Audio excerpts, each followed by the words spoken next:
Perkenalkan, nama saya Geraldine. Saya dari Stasi Santo Yakobus Sukarno. Saya akan membawakan cerita berjudul Daud dan si raksasa Goliat.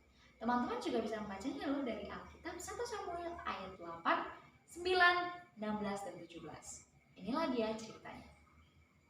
Alkisah, dulu bangsa Israel melihat bangsa-bangsa lain memiliki raja sebagai pemimpin. Dan mereka juga menuntut ingin memiliki pemimpin juga. Oleh sebab itu, Nabi Samuel pun meminta persetujuan Tuhan. Tuhan pun lalu menyuruh Nabi Samuel untuk mencari seorang anak bernama Saul dari suku Benyamin. Karena Saul-lah yang Tuhan kehendaki untuk menjadi raja pertama bagi bangsa Israel. Nah, memang Raja Saul ini sering memenangi pertempuran-pertempuran melawan musuh-musuh bangsa Israel.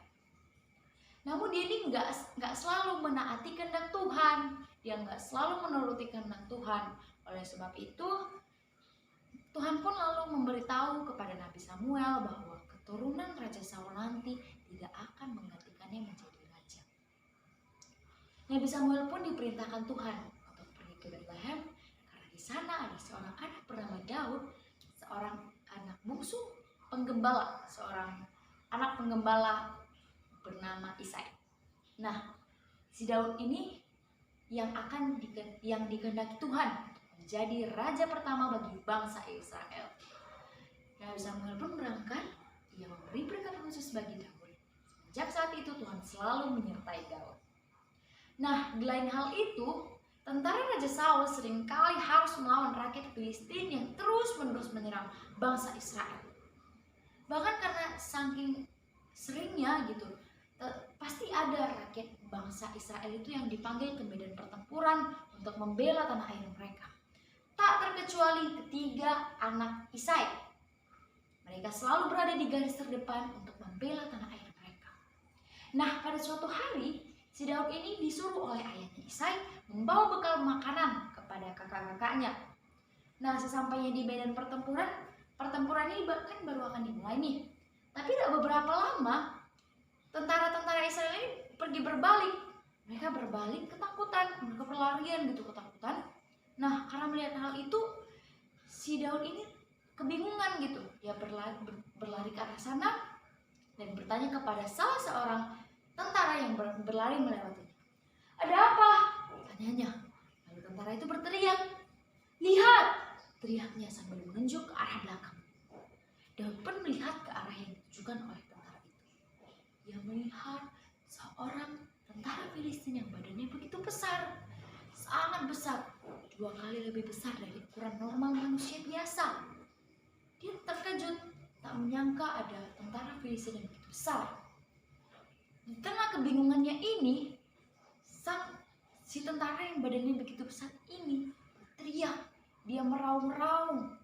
"Pergi saja kalian sesuka kalian. Kalian memang tak punya nyali. Untuk apa perang ini dilakukan? Aku menantang kalian. Bawalah kemari salah satu tentara kalian melawan aku. 1 lawan 1. Siapapun pemenangnya, kemenangan ada di pihaknya." Teriaknya sambil memukul-mukul tombaknya pada tamengnya dan menengadahkan kepalanya ke atas, membuat suaranya mengenai bukit-bukit di sekelilingnya laksana gemuruh. Semua orang takjub melihat itu. Mereka ketakutan, tapi tidak dengan Daud. Daud ini justru jengkel. "Apa-apaan dia? Dia sudah merendahkan aku dan Tuhanku. Aku tidak akan takut melawannya. Aku menerima tantangannya. Aku yang akan melawannya. Aku pernah membunuh singa dan beruang ketika mereka mengganggu kawanan ternak ayahku. Aku tahu Tuhan menjagaku saat itu. Dan aku yakin saat ini Tuhan akan menjagaku juga." Teriaknya sambil karena semangatnya yang bara-bara. Tapi tidak dengan Raja Saul. Raja Saul sangat kecewa karena yang menerima tantangan raksasa ini badannya begitu jauh dari yang dibayangkan Raja Saul. Tidak gagah karena memang Daud ini tubuhnya kecil dan kurus. Nah, karena Raja Saul ini sedikit kecewa, dia perlu menghela nafas. Lalu dia pun mengedarkan pandangannya mencari relawan lain yang mau membantu Daud. Tapi tidak ada yang bersedia membantu Daud. Oleh sebab itu Raja Saul pun memasrahkan Daud. Semoga Tuhan menyertai, tanya pada Daud. Daud pun lalu dipaksa oleh Raja Saul untuk memakai baju zirahnya. Tapi Daud tidak mau, karena baju zirah itu terlalu besar dan terlalu berat baginya. Oleh sebab itu Daud pun maju, hanya berbekal tongkat, umban, dan 5 batu licin.